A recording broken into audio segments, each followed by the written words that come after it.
Hello and welcome back to another week of the DP World Tour picks and bets. Skylar Hoak here, joined with Tom Jacobs. Tom, thanks for handling the fort last week with you and Ryan Baroff. We had probably one of the more electric DP World Tour weeks that we've had in all of 2025. Rory McIlroy continues the magic of his season.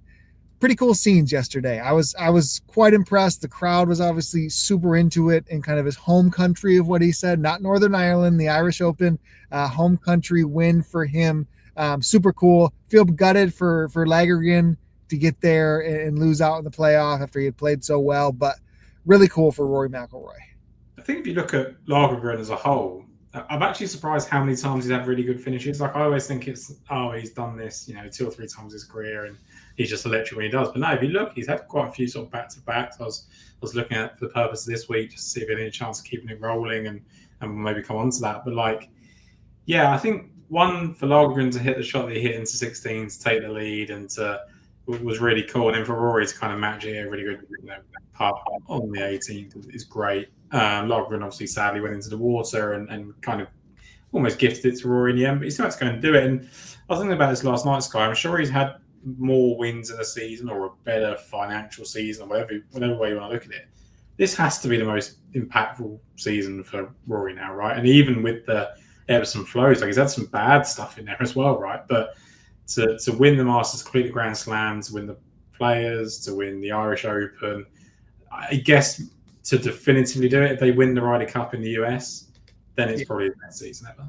For sure. Yeah, I mean, you could just stack and say, I wish he would have done more at the Open Championship. That could have been the next expectation, but not many people are doing it all like that, even to what he has. So yeah, Ryder Cup, just gaining steam. It's going to be quite crazy here in a couple weeks, and that's why the entire team bar Sepp Straka is here at Wentworth, right? They're going 11 deep here, and it seems like Sepp is just missing for personal reasons, right? All well wishes to the Strakas, as big Sepp fans, and actually really like Sepp Straka at Wentworth. So bummed that he is not teeing it up this week, but man, an incredible field for the flagship DP World Tour event. BMW PGA Championship, Wentworth Golf Club have seen a plethora of amazing winners, really good final stretches, just with the par 5 finishes like it's set up, man. It just creates the drama year in and year out, and also quite a few PGA Tour guys plus Live Tour guys are on the event, where if it wasn't for, the U.S., I guess, having Procore and having the entire Ryder Cup team show up, this event blows a lot out of the water for what we typically get on a DP World Tour week. So very excited for what's ahead and a way different odds board for us to approach. Yeah, absolutely. And I think it's one of those, back in the day, probably kind of early 2000s, you got a bit of a weird winner of this, right? You had Anders Hansen won it a couple of times. Ignacio Garrido won it. You had some weird Simon Khan won in 2010, who also lost in that playoff, and Manassero won in 2013. But probably since Manassero won in 2013, this has really just gone to the elites, right? You got Rory winning the following year, Benny Ann, Chris Wood at the time was a Ryder Cup player, Alex Noren, Molinari won it in the same year, won his major, Danny Willett won it in 2019, then Hatton, Horschel, Lowry, Fox, Horschel again. The roll of honour at this tournament is unbelievable, and I think that speaks to why we'll probably, look at the top of that odds boards in decent depth this week, because you really have to. It's a couple of weeks away from the Ryder Cup. It's not a week before, so I think people will still treat this as an event in isolation as opposed to a warm-up for the Ryder Cup, which maybe they do on the PGA Tour. Yeah, bang on form for a lot of these guys to have been playing a lot of golf, right? It's not these guys popping off after a break. There's not a lot. Tour Championship was 2 weeks ago, 3 weeks ago, and then you're getting right into this. And I guess the only surprise at the top of the board that I have is probably how short Jon Rahm is next to Rory McIlroy, right? A non-win Live champion season. Obviously, we know the heights of his talent. I just expect either Rory to separate a little bit more based off of the win last week. But I say probably until, I don't know, man. Again, the way I approach things, the only number that stuck out to me was Fleetwood is pretty much the same number he was near the Tour Championship without having to fight Scheffler in this field. I think it was 11 to 14s at that event, probably closed pretty short. But that would be the one where I think if he just keeps the momentum, I wouldn't talk anyone off of Tommy, even at the 11 to 1 prices right now. Yeah, I think the Fleetwood case is interesting, right? Because he's played here, I don't know how many times it is, 12, 14 times maybe, and still never cracked the top 5, which is obviously a concern. But by the same token, every year almost he pretty much shows that he could be good here. Led after round 1 3 years going into South, finished 57th. He's been 12th and 13th, 6th. So like him and like one of my picks, like it looks like on paper that they don't love the golf course despite their talents, but I think there's encouraging signs. So yeah, I definitely get the Fleetwood thing, especially now that he's got that monkey off his back. I think there's slightly better opportunities further down. Yeah, if you just looked at like a data golf in this situation, like the course fit that goes into Wentworth, I think definitely factors into the thought process too. Like the benefit of an accuracy driven iron test versus the power that Rory and Rahm have definitely tightens that gap to Tommy, in my opinion, at that top.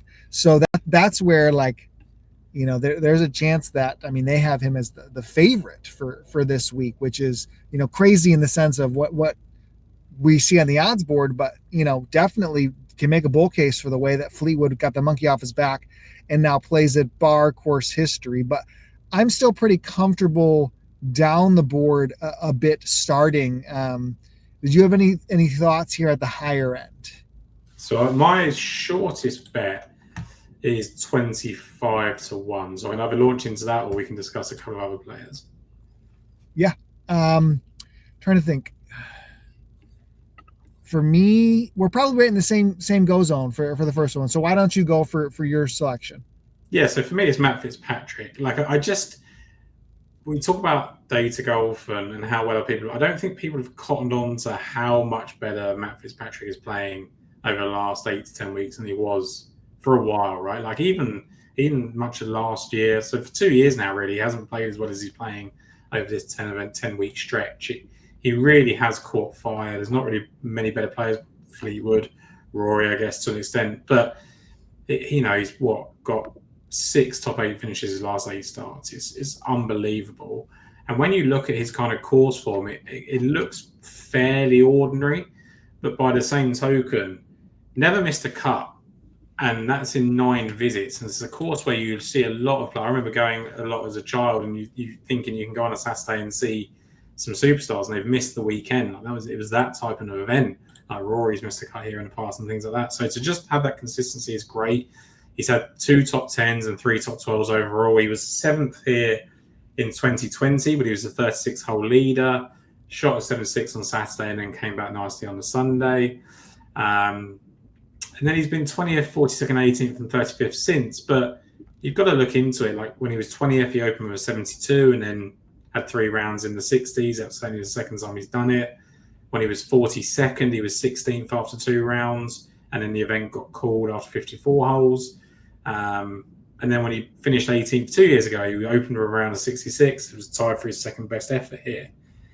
And when he was first, 5th last year, he was just out of form. So I think when you look at the fact that he's actually been fantastic in recent weeks, has shown abilities to get in the lead here, shoot kind of 66 here, which is really tough to do.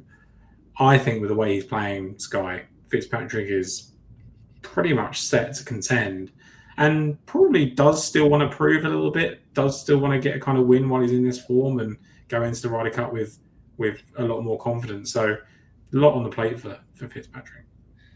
Yeah, I think he's probably, if you just look at the Ryder Cup team right now, I think there was some questions even a month ago on like how much of a value is going to be to this team. He's going to probably make it no matter what, but I feel incredibly confident of him showing up at Bethpage in a couple of weeks and being a key component of this team the way he's playing. So I definitely do not fault you there. I'll just go into my next selection. I know yours is probably similar pricing, but if we just bounce back and forth, there's actually a 40 to 1 available on where I am starting at Corey Connors. So Wentworth, you talk about you've anybody who's followed golf, whether you are into the DP World Tour or not, like you think of this event and you know this event, and I think of the best ball strikers that exist on this planet play well at Wentworth. You need to be a total driver. You need to be lights out with your irons. You can't cut a tree. You can't, really overpower. I mean, we have seen a Ryan Fox win, but the more I see Fox play, he has an ability to hit fairways and gain with irons. And to me, if I'm like zooming out on just the best ball strikers on the PGA Tour for an extended period of time, like Corey Connors is top 5. I really think and believe that. And we're coming off of now a 4th at the Tour Championship, where I think he closed with a Sunday 62 or 63 there. I believe it was his best ever Open Championship this year, where he finished inside the top 10. Best ever. And what I think the hesitation on the price standpoint is he's never played here before, right? And there's a couple things that I think that are pretty good signs to me that he's shown up. I mean, you talk about obviously the Open Championship for the first time. He had hurt himself at the U.S. Open, so I think he's in perfect health. But the Open Championship was great to see. He did pop to that Nedbank and play in South Africa for the first time ever, T6 to start over early the year. And then last summer, the Olympics, he finished T9, not ever playing at Le Golf National, a course that I feel like would have been really suited to him too. So I just think he's shown a few times that he can adapt. But on the surface level, 40-1 for what I think is a top 5 ball striker on the PGA Tour at his best, and someone obviously with an evolving short game, I think is way too long. So I'm starting at Corey Connors. Yeah, look, I think for me, when you look at the history of people playing well on their debut, there's plenty of them.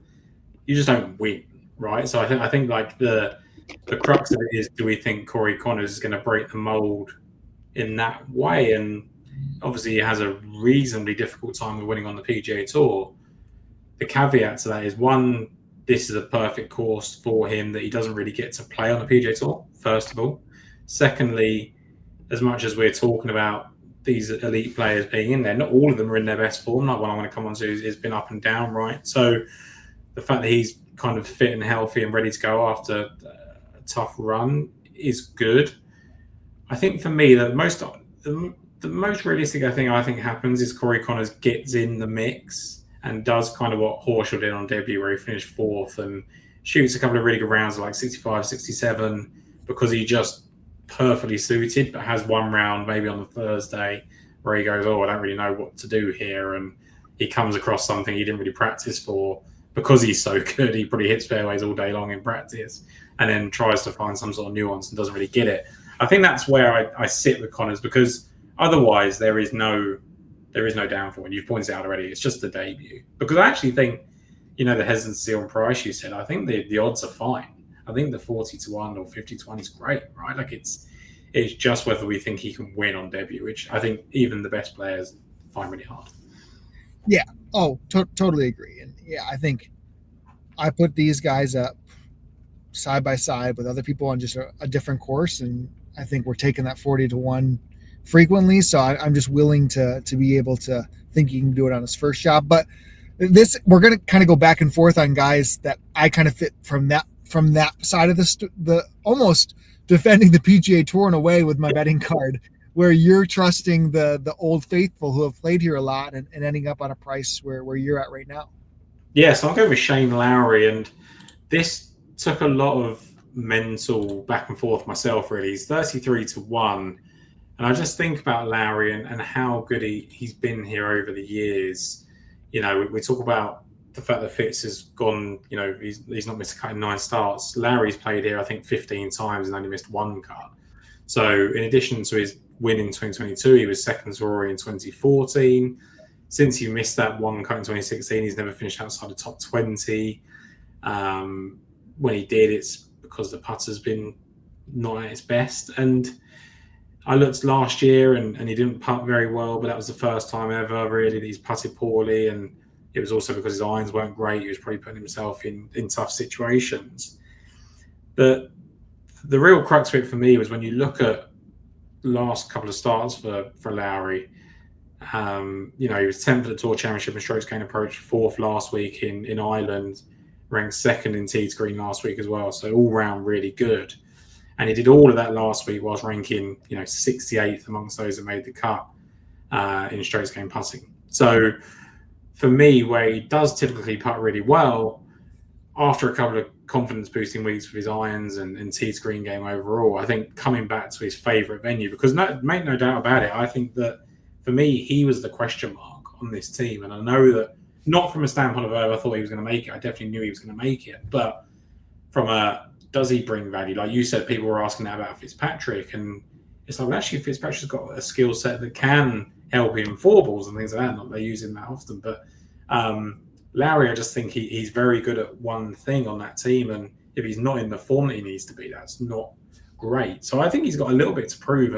And doing that here at Wentworth makes perfect sense to him. Yep, I can 100% see that.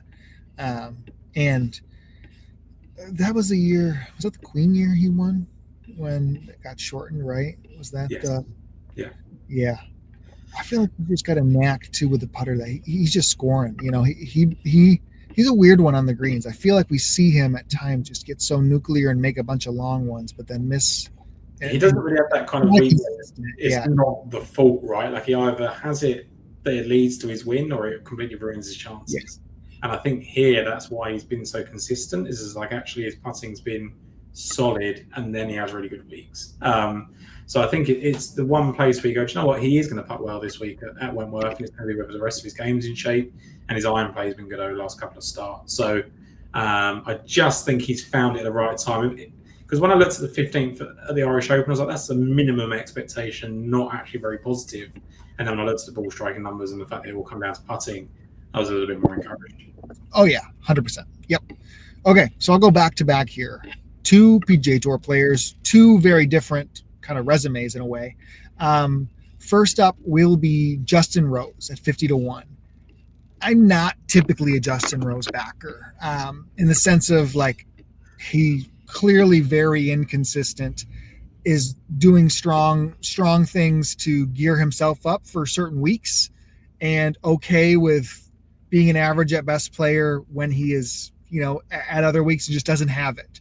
But, bar just about anything, he has been right there when it matters the most, basically for the last 3 years, probably, right? Since Rome. You can probably say that he has been a key component of the European side.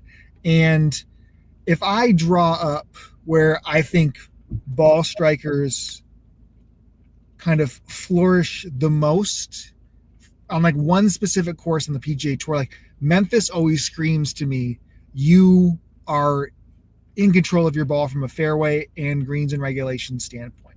You get winners of Will Zalatoris, Hideki Matsuyama, Lucas Glover, like people that are just beyond the top tier of ball striking at times. And Justin Rose just went toe-to-toe with the entire best players in the world and beat them all right there just a few weeks ago, right? You look at other places that he's done that this year. Obviously, the playoff loss at Augusta. He was 6th in Scotland with a really good final round, top 20 at the Open Championship.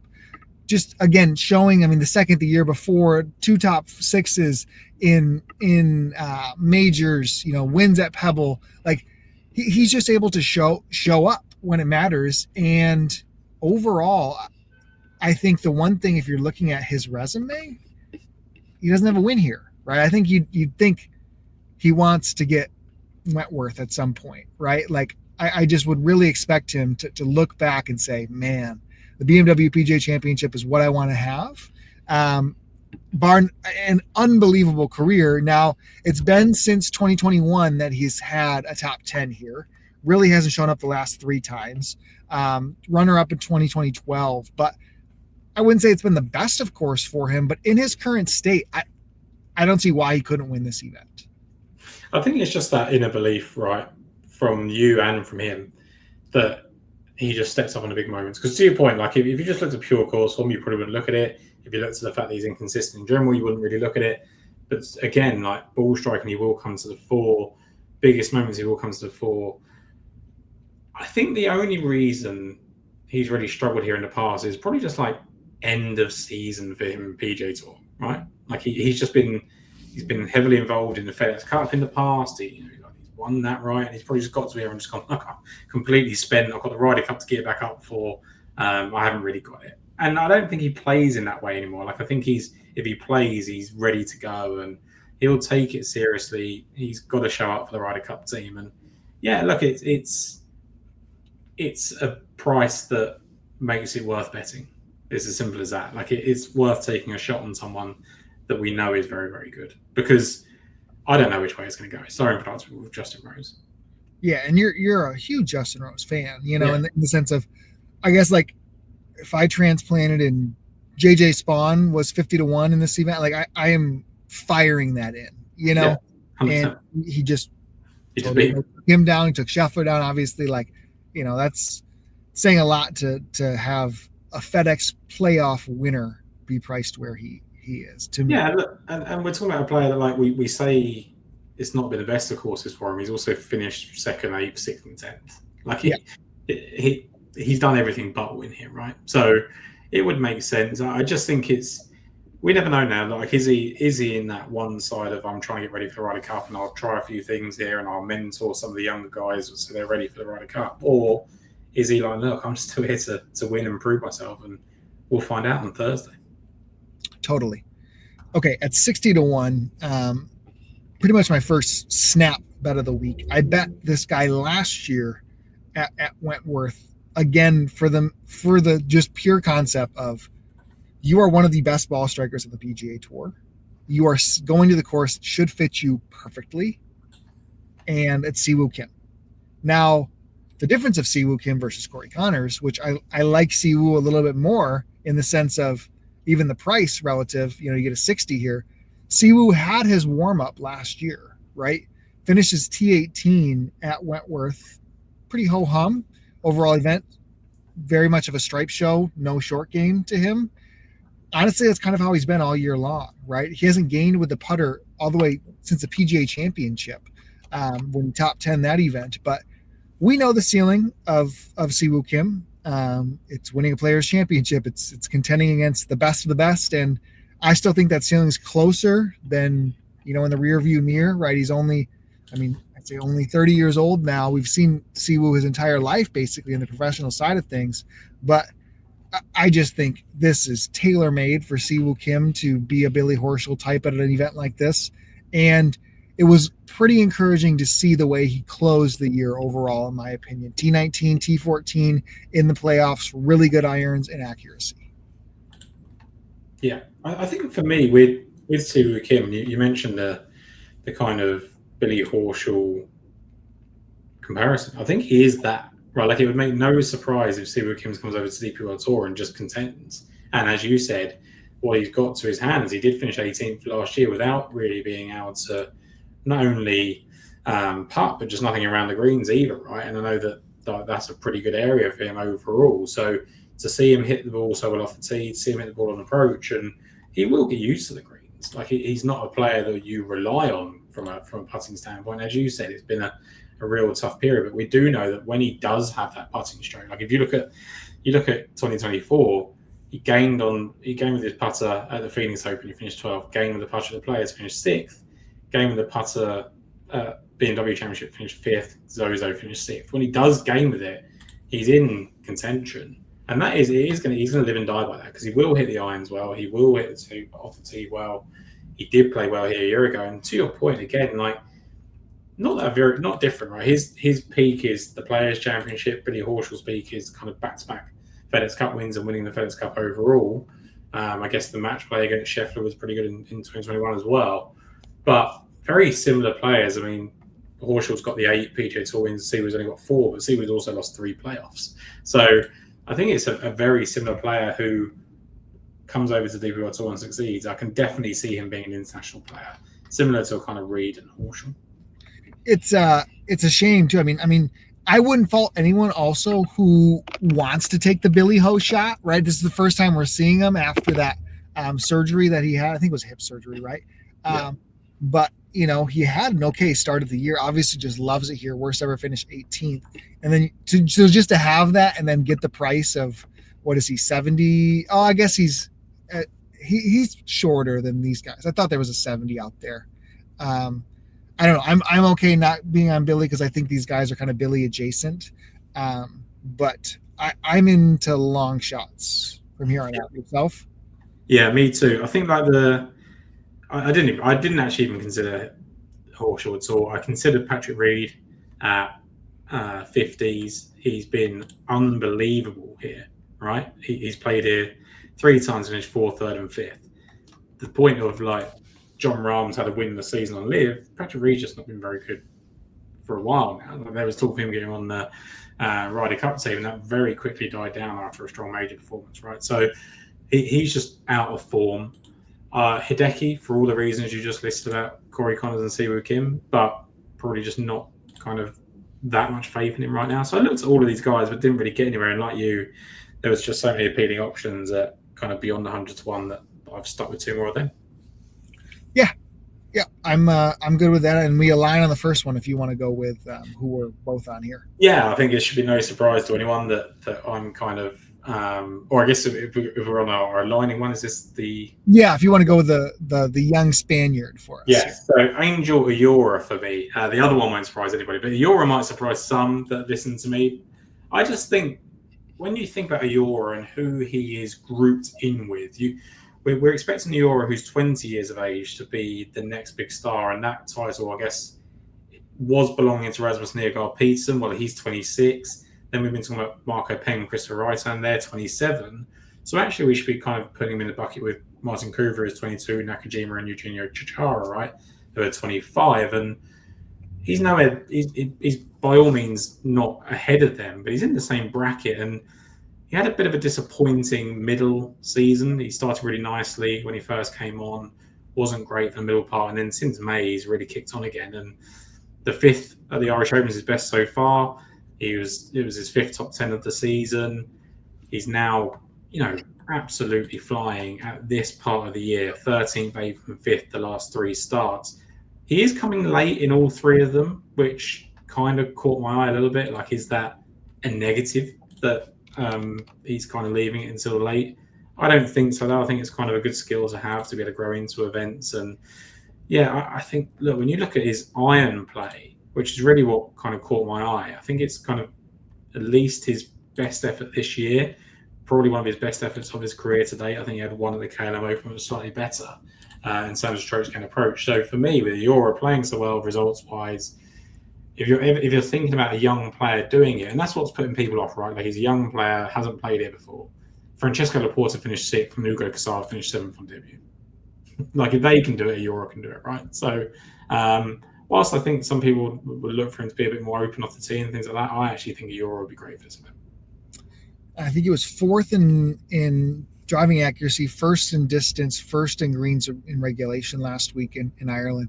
That stat I like to bring up, the approaches inside 10 feet, he is almost always historically in the top end. He has a huge ceiling when it comes to the iron game, and he's been struggling with shorter putts in the season, and I think that makes it a little more attractive that we know he's continuing to put himself there. But I do think there's a lot to like about Ayora, so definitely in with you on him. I can go next here. If again, I'm playing a playbook out that I think course fit wise makes sense from just understanding the profiles of these guys. And I'm hard pressed with the amount of times I've rostered Ryan Gerard on DraftKings this year to not think his best game is exactly the test ahead of us this week.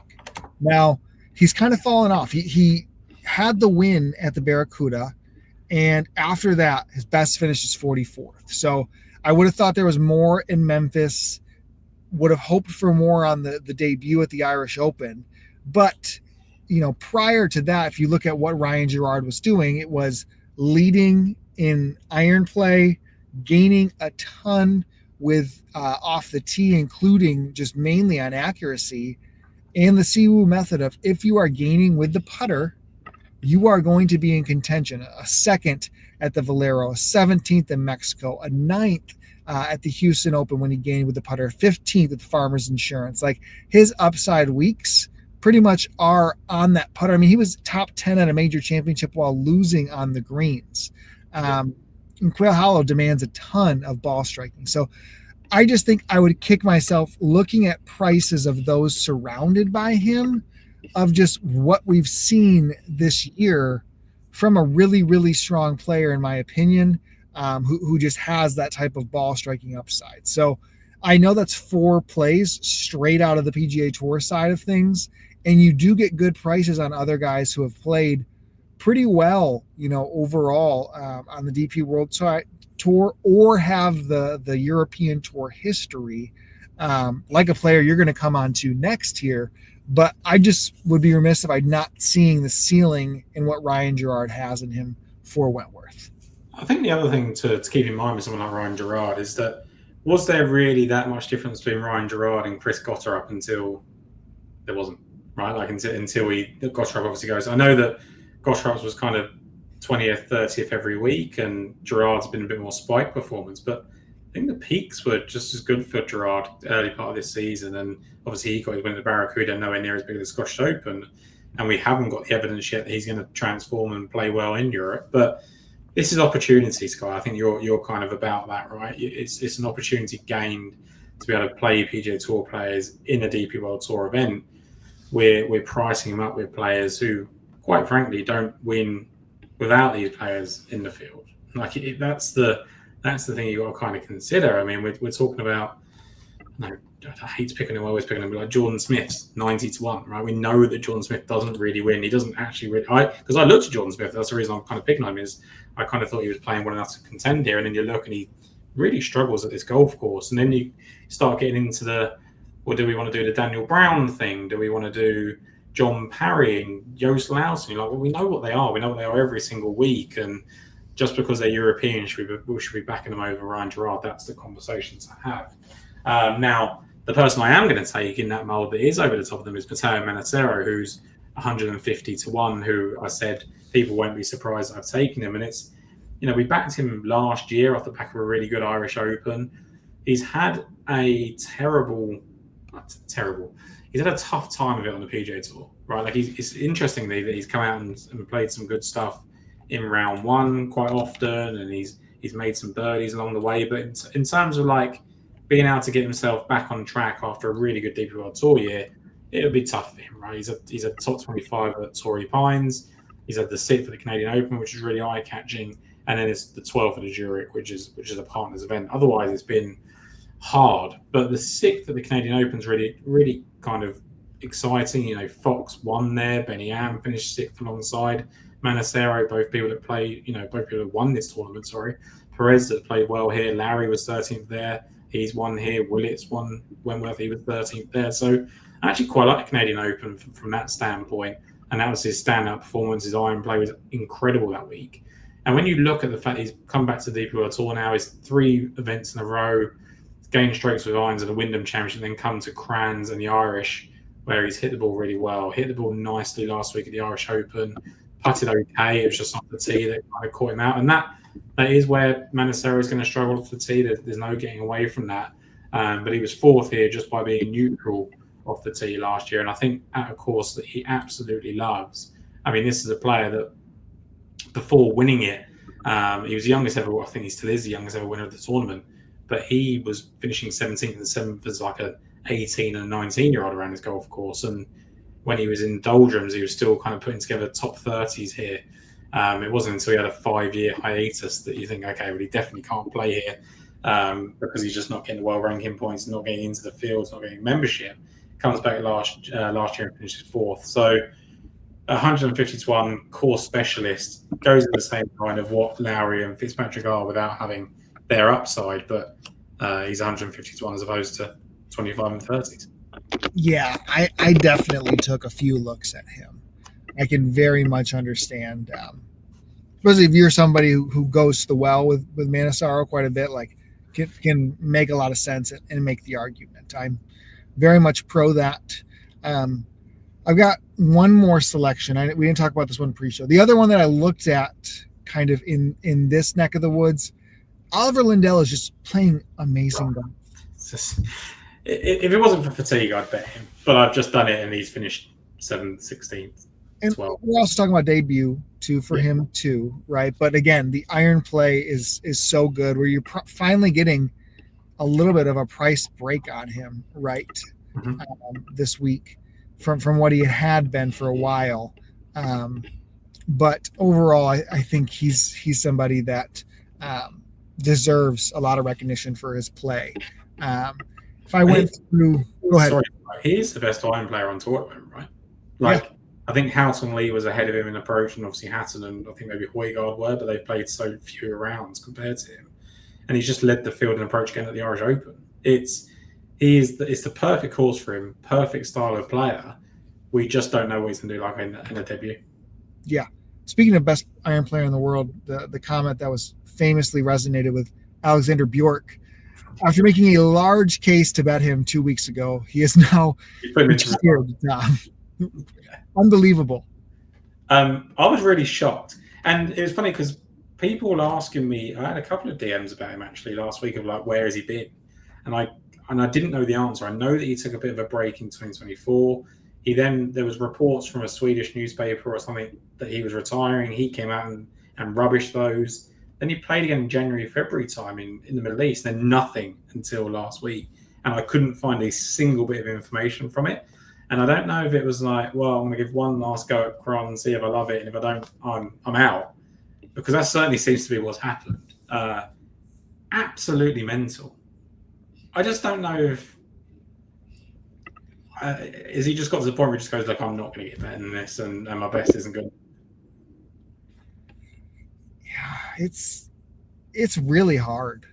I don't know. Like, because he was on the fringe of the Ryder Cup team 2 years ago. And he just didn't seem into playing the PGA Tour. Like, if I'm playing players like him and Campillo, like, hit the top of the bill, like, I don't seem interested in playing over here. Yeah. So then what are you pursuing if that's... Well, I think that's it. Like, I think he's gone, do you know what? I've worked all my life to play against the best players in the world. They're on the PGA Tour. I've played the PGA Tour and absolutely hate it. What do I do now? Like, I can't get on a Ryder Cup team just by my DP World Tour play. I can't really get myself in majors all the time unless I'm like finishing top 10 every week, which he was doing for a period of time in 2023. But I think he just looked at him and just gone, look, my absolute best is not good enough. I'm limited in terms of distance. I'm not going to be that kind of guy. And he's obviously made enough money, I guess, at 35 to go maybe I'll pursue something else. It's wild to me, like anyone, but that's coming from a mere golf fan as opposed to a person that, like, if I kept trying to do something for 20 years and wasn't very good at it, then, and that's not true, he's very good at it, but couldn't get any further, then I guess I'd get fed up as well. And maybe that's just happened. We've got to accept that human element of it. Yeah. Bummer. We were definite fans of him and obviously encouraged enough that we thought he was a good price 2 weeks ago in the Swan Song.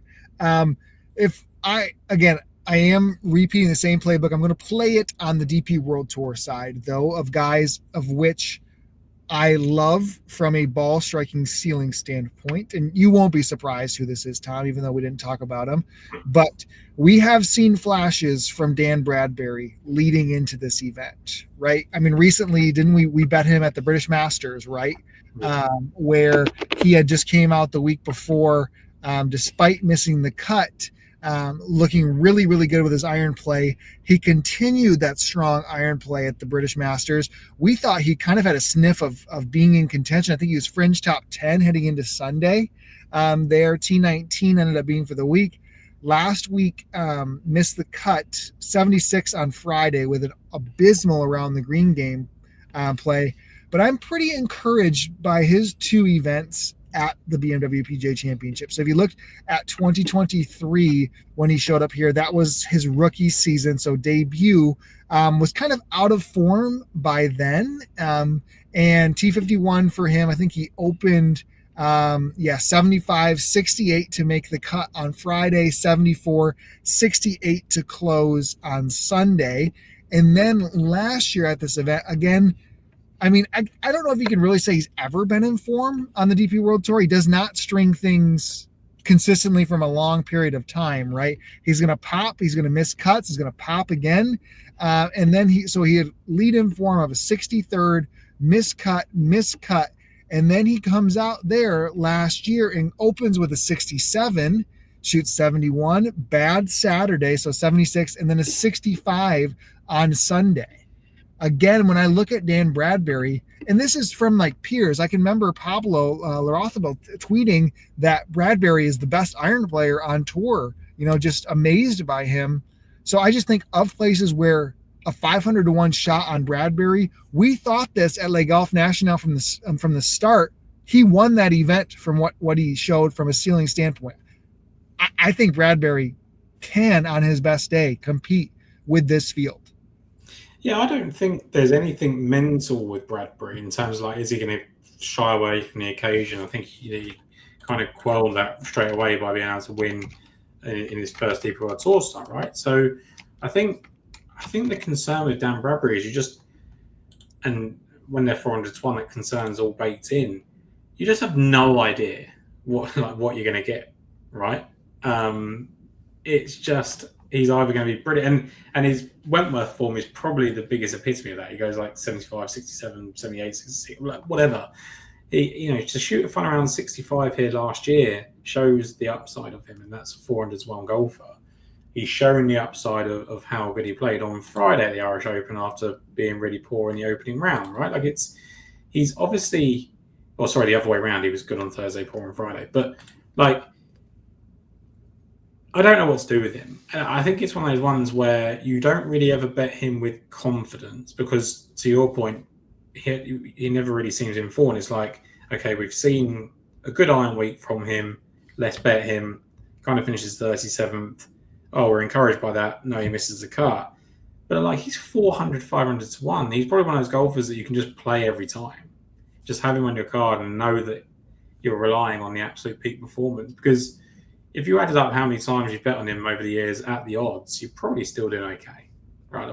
We're never trying to bet Dan Bradbury at 33, 40-1. We're never doing it. It never really gets to that, right? So even when he wins, I think he's still only kind of 40, 50-1 the next week. So yeah, I think you're probably fine to play him based on the skill set. Yeah, and that's really, again, I'm trying to play for people's peak at what we really know.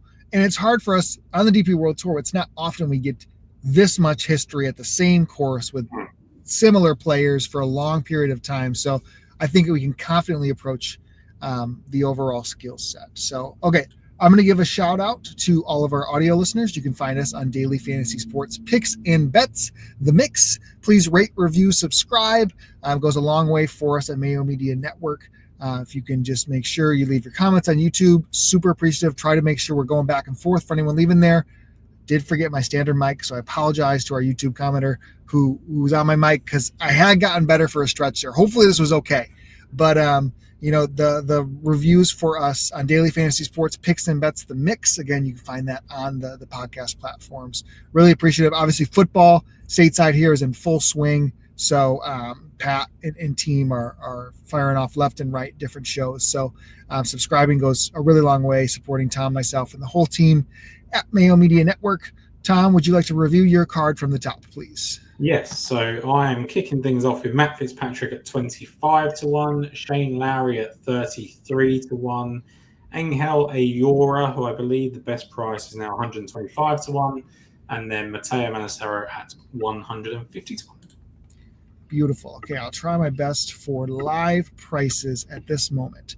Believe it's Corey Connors 35-1, Justin Rose at 50-1, Siwoo Kim 60-1, Angel Ayora 125-1, Ryan Gerard 125-1, and Daniel Bradbury. You can get Bradbury. Let's see where he is from a long shot. 400-1 this week. So we'll get a top 10 with Bradbury too. Always just one of the absolute best weeks that we get in the DP World Tour. Again, super cool. The entire Ryder Cup team showing up and kind of having it going. Heading into Bethpage is a couple weeks from now. It's definitely going to get rowdy up on Long Island. Tom, I want to make sure we send congratulations from my side and from everybody who listens. Tom's coming to the States to get married here in the next couple of weeks. So congratulations to you and Shannon. Super excited and happy for you guys. Yeah, thank you very much. It'd be nice to have a couple of weeks break and enjoy that in the sunshine. Hopefully, in Las Vegas, it should be sunny. If it's not, that's a real tough break, isn't it? As anyone's odd, because it should be sunny that day. It's good luck rain on your wedding day, Tom. It rained on ours, so perfect. There you go. Then I'll keep that in mind. Absolutely, but no, thank you for that. And let's hope that we sign off with a winner for jetting off next week. Yes, that'll be a good wedding gift to get Angel or together for us in victory. So I'll be back next week, probably with Bear off for the Open de France, Ryder Cup the week after that, and then Tom and I will be back for some Strong DP World Tour events. So good luck, everybody, and we'll catch you guys soon. Take care.